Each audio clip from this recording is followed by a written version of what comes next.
여러분 안녕하십니까? 이어서 광주에서 전해드립니다. 3학년 학생이 교사를 흉기로 위협한 사건이 발생한 중학교에 대해 광주시 교육청이 본격적인 감사에 착수했습니다.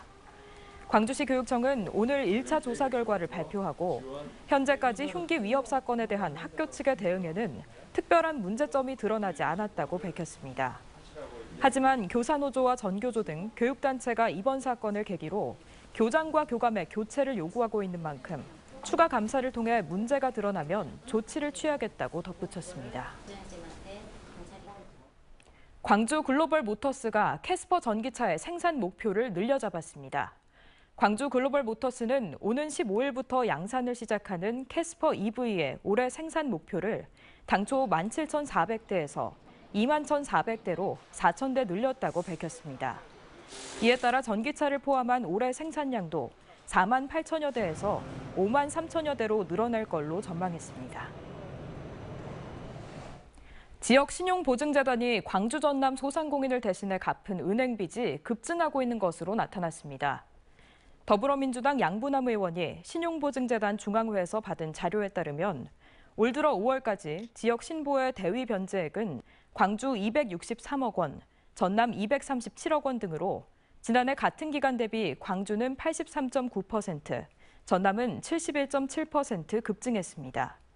양 의원은 소상공인 대출을 대신 갚아주는 대위 변제 규모가 이처럼 급증한 것은 소상공인 경영 악화를 방증하는 것인 만큼 대책이 필요하다고 지적했습니다.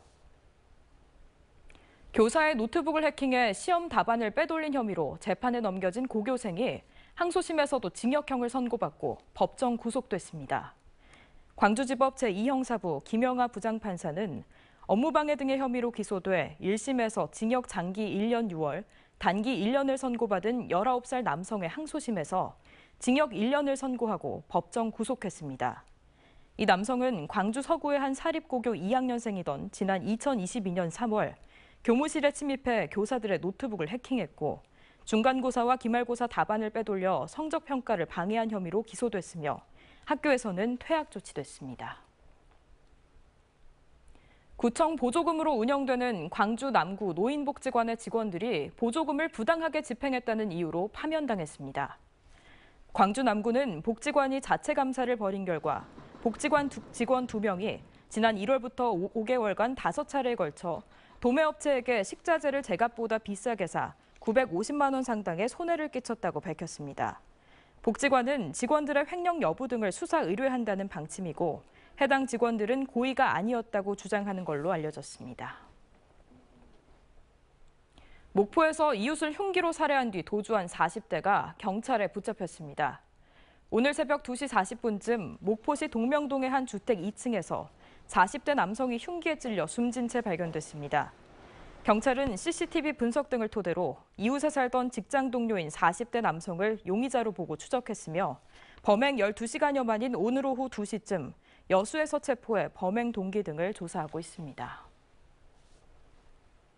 광주 대촌중앙초등학교가 개교 100주년을 맞아 함께한 100년, 함께할 100년을 슬로건으로 기념 행사를 열었습니다. 오늘 오전 10시 대촌중앙초등학교 강당에서 열린 기념식에는 학생, 학부모와 동문회원 등이 참석해 개교 100주년을 기념하는 다채로운 행사들을 진행했습니다.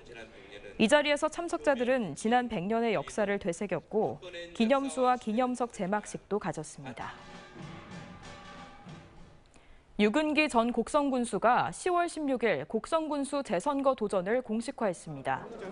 유 전 군수는 오늘 곡성군민회관에서 출마 기자회견을 열고 군수 공백에 대한 지역의 실망과 우려를 외면할 수 없어 군수직에 다시 도전한다고 밝히며 1조 원대 민간 투자 유치와 생활 인프라 구축을 대표 공약으로 내걸었습니다.